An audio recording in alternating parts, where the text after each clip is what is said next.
какое-то время как-то чистили, убирали, но потом это переросло вот в такую огромную свалку, ничего не убирают, в принципе.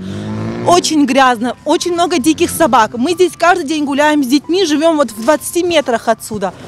Очень грязно вообще.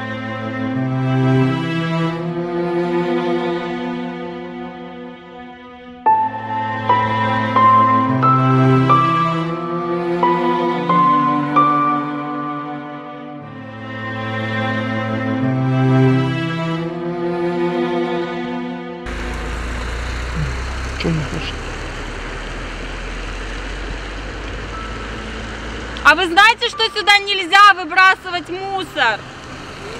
А потому что это не мусорка. Зачем вы гадите там, где вы живете?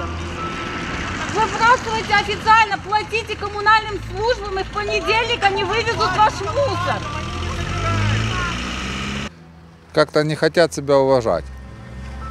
То есть выбрасывают мусор в черте города, и никому до этого дела нет.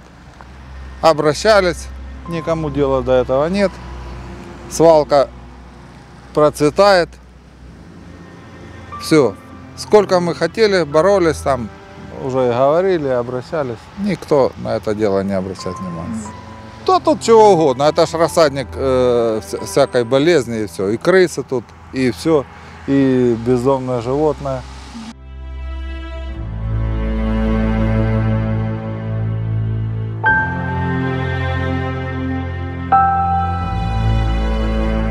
Страшно в первую очередь за детей. Воняет солнечно, и здесь пройти невозможно. А я думаю, что летом тут будет вообще ужасно. Как бы люди не контролируют, наверное, это сами по себе. Очень много машин подъезжает ночью, просто выкидывают мусор и уезжают. Никто никого не боится, просили не кидать, никто не слушает. Просто очень жаль, что так люди небережно относятся к своей природе, как бы и к нашему, да, труду. Мы здесь по возможности там где-то что-то убираем, потому что наши дети ходят. А так никому ничего не нужно.